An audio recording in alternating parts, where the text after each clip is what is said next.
ಅಂತಾರಾಷ್ಟ್ರೀಯ ಮಹಿಳಾ ದಿನಾಚರಣೆಯನ್ನು ಕ್ರೈಸ್ಟ್ ಕಾಲೇಜ್ ಭಾಷಾ ವಿಭಾಗದ ಸಂಯುಕ್ತ ಆಶ್ರಯದಲ್ಲಿ ಕರ್ನಾಟಕ ವೈಚಾರಿಕ ಚಿಂತಕರ ವೇದಿಕೆಯ ಅಧ್ಯಕ್ಷನಾದಂಥ ನಾನು ಖ್ಯಾತಿ ಪ್ರಕಾಶ್ ಆದ ನಾನು ನಮ್ಮೆಲ್ಲ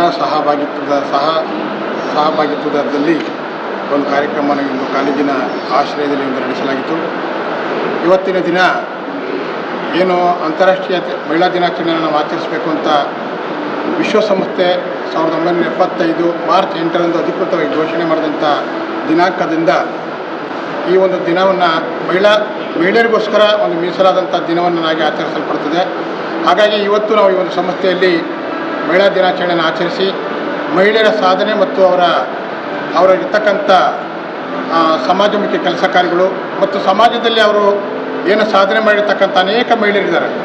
ಪುರುಷರಿಗೆ ಸಮಾನವಾಗಿ ಇಂದು ಎಲ್ಲ ಮಹಿಳೆಯರು ಎಲ್ಲ ಕ್ಷೇತ್ರದಲ್ಲಿ ಕೂಡ ಸಾಧನೆಗೈದಿರ್ತಕ್ಕಂಥ ಉದಾಹರಣೆಗಳು ನಮ್ಮ ಕಣ್ಮುಂದಿದೆ.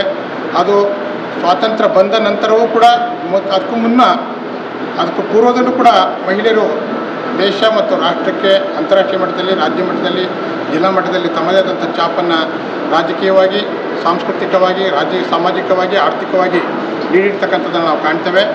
ಹಾಗಾಗಿ ಮಹಿಳೆಯರ ಸಾಧನೆಯನ್ನು ಕುರಿತು, ಅವರ ಪ್ರಾಮುಖ್ಯತೆಯನ್ನು ಕುರಿತು ಮತ್ತು ಮಹಿಳೆಯರು ಯಾವ್ಯಾವ ಕ್ಷೇತ್ರದಲ್ಲಿ, ವಿವಿಧ ಕ್ಷೇತ್ರದಲ್ಲಿ ಸಾಧನೆ ಮಾಡಿರ್ತಕ್ಕಂಥ ಮಹಿಳೆಯರನ್ನು ಗುರುತಿಸಿ ನಾವು ಈ ದಿನ ಅವರಿಗೆ ಒಂದು ಪ್ರಶಸ್ತಿ ಸನ್ಮಾನಗಳನ್ನು ಮಾಡಿ ಅವರಿಗೆ ಇನ್ನೂ ಹೆಚ್ಚಿನ ಜವಾಬ್ದಾರಿ ಈ ಸಮಾಜದಲ್ಲಿ ಮೂಡುವಂತೆ ನಾವು ಮಾಡಿದ್ದೇವೆ. ಅವರು ಪ್ರಶಸ್ತಿಗಳನ್ನು ಸ್ವೀಕರಿಸಿದಂತಹ ವೈದ್ಯಕೀಯ ಕ್ಷೇತ್ರದಲ್ಲಿ ಇಬ್ಬರಿಗೆ ಡಾಕ್ಟರ್ ಮಂಜುಳಾದೇವಿ ಪ್ರಾಧ್ಯಾಪಕರು ಹಾಗೂ ಮುಖ್ಯಸ್ಥರು KR ಆಸ್ಪತ್ರೆ ಮೆಡಿಸಿನ್ ವಿಭಾಗದಲ್ಲಿದ್ದಾರೆ. ಹಾಗೆ ಡಾಕ್ಟರ್ ರೇಖಾ ಅರುಣ್ ಪ್ರಸೂತಿ ಮತ್ತು ಸ್ತ್ರೀರೋಗ ತಜ್ಞರು. ಅವರು ಕೂಡ ಗಾನದಲ್ಲಿಯೂ ಕೂಡ ತಮ್ಮ ಹೆಸರನ್ನು ಸಂಪಾದನೆ ಮಾಡಿರ್ತಕ್ಕಂಥದ್ದು, ಛಾಪನ್ನು ಮೂಡಿಸಿರ್ತಕ್ಕಂಥ ಆ ಇಬ್ಬರು ಮಹಿಳೆಯರಿಗೂ ಕೂಡ ಗಾನವೈದ್ಯ ಪ್ರಶಸ್ತಿ ನೀಡಿ ಇಂದು ಪುರಸ್ಕಾರವನ್ನು ಮಾಡಿದ್ದೇವೆ. ಅದೇ ರೀತಿ ಗಾನಕೋಗಿಲೆ ಪ್ರಶಸ್ತಿಯನ್ನು ಅಶೋಕಪುರಂನ ಶ್ರೀಮತಿ ತೇಜಾವತಿ ಅವರಿಗೆ, ನೀತು ಉಮೇಶ್ರವರಿಗೆ, ಹಾಗೆ ಕುಮಾರಿ ಪಲ್ಲವಿ ಪಯ್ಯರವರಿಗೆ, ಜ್ಞಾನವೇಣಿಯವರಿಗೆ, ಹಾಗೆ ಉಷಾರಾವ್ ಅವರಿಗೂ ಕೂಡ ಗಾನಕೋಗಿಲೆ ಪ್ರಶಸ್ತಿ ನೀಡಿ ಇವತ್ತು ಅವರಿಗೆ ಪ್ರಶಸ್ತಿಯನ್ನು ಕೊಟ್ಟು ಗೌರವಿಸಿದ್ದೇವೆ. ಅದೇ ರೀತಿ ಸಮಾಜದಲ್ಲಿ ವಿವಿಧ ಸ್ತರಗಳಲ್ಲಿ ಸೇವೆಗಳನ್ನು ಮಾಡಿ ಸಂಸ್ಥೆಗಳ ಅಧ್ಯಕ್ಷಗಳಾಗಿ ಅನೇಕರು ಕೂಡ ಇಲ್ಲಿ ಒಂದು ಪ್ರಶಸ್ತಿಗೆ ಭಾಜನರಾಗಿದ್ದಾರೆ.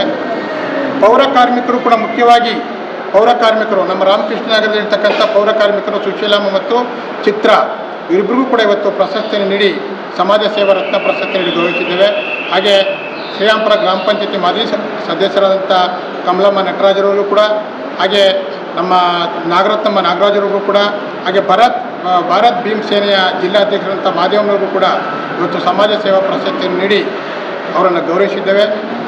ಜ್ಞಾನವೇಣಿ, ನಮ್ಮಲ್ಲಿದ್ದ ಜ್ಞಾನವೇಣಿ ಜಿಲ್ಲಾ ಮಟ್ಟದಲ್ಲಿ ಕನ್ನಡ ಸಂಸ್ಕೃತಿ ಇಲಾಖೆ ನಡೆಸಿದಂಥ ಸ್ಪರ್ಧೆಯಲ್ಲಿ ಪ್ರಥಮ ಸ್ಥಾನವನ್ನು ಗಳಿಸಿ, ರಾಜ್ಯ ಮಟ್ಟದಲ್ಲಿ ಕನ್ನಡ ಸಂಸ್ಕೃತಿ ಇಲಾಖೆ ನಡೆಸಿದಂಥ ಸ್ಪರ್ಧೆಯಲ್ಲಿ ಜಾನಪದ ಕ್ಷೇತ್ರದಲ್ಲಿ ತನ್ನದೇ ಆದಂಥ ಛಾಪನ್ನು ಮೂಡಿಸಿ ಪ್ರಥಮ ಸ್ಥಾನವನ್ನು ಗಳಿಸಿಕೊಂಡಂಥ ಈಕೆಗೆ ಗಾನಕೋಗಿಲೆ ಪ್ರಶಸ್ತಿ ನೀಡಿ ಇವತ್ತು ಗೌರವಿಸಿದ್ದೇವೆ. ಅಂದರೆ ನಮ್ಮ ವೇದಿಕೆ ಮತ್ತು ಪರಿಷತ್ತಿಂದ ಯುವ ಪ್ರತಿಭೆಗಳಿಗೆ ಮತ್ತು ಯಾರು ಸಮಾಜದಲ್ಲಿ ಸೇವೆಯನ್ನು ಮಾಡ್ತಾರೆ ಅಂತ ಗುರುತಿಸಿ ಆಟೋ ಚಾಲಕಿ, ಈ ಜಿಲ್ಲೆಯ ಪ್ರಪ್ರಥಮ ಆಟೋ ಚಾಲಕಿ ಅವರಿದ್ದಾರೆ, ಸೌಮ್ಯರು ಬಂದಿದ್ದಾರೆ. ಅವರು ಕೂಡ ಪ್ರಶಸ್ತಿಯನ್ನು ನೀಡಿ ನಾವು ಗೌರವಿಸಿದ್ದೇವೆ. ಅದು ಎಲ್ಲ ಕ್ಷೇತ್ರದ ಸಾಧಕರನ್ನು ಹುಡುಕಿ ನಾವು ಅವ್ರನ್ನ ಗೌರವಿಸಿ ಪ್ರಶಸ್ತಿಯನ್ನು ಕೊಡೋದ್ರ ಮೂಲಕ ಸಮಾಜದಲ್ಲಿ ಅವರ ಜವಾಬ್ದಾರಿಗಳನ್ನು ಇನ್ನೂ ಹೆಚ್ಚು ಮಾಡುವಂಥ ಕೆಲಸವನ್ನು ಮಾಡ್ತಾಯಿದ್ದೇವೆ. ಹಾಗಾಗಿ ಅವರೆಲ್ಲರಿಗೂ ಕೂಡ ಇವತ್ತು ನಾನು ಪ್ರಶಸ್ತಿ ಪುರಸ್ಕೃತರು ಎಲ್ಲರಿಗೂ ಕೂಡ ಮತ್ತೊಮ್ಮೆ ಅಭಿನಂದನೆ ಸಲ್ಲಿಸ್ತಾ, ನಮ್ಮ ಪ್ರಶಸ್ತಿಯನ್ನು ಸ್ವೀಕರಿಸಿದಂಥವರೆಲ್ಲರಿಗೂ ಮತ್ತೊಮ್ಮೆ ನಾವು ಗೌರವಪೂರ್ವಕವಾಗಿ ವಂದಿಸುತ್ತಾ ವಿಶ್ವ ಮಹಿಳಾ ದಿನಾಚರಣೆಯ ಶುಭಾಶಯಗಳನ್ನು ಮತ್ತೊಮ್ಮೆ ತಮ್ಮೆಲ್ಲರಿಗೂ ಕೂಡ ನಾನು ಆಶಿಸುತ್ತೇನೆ.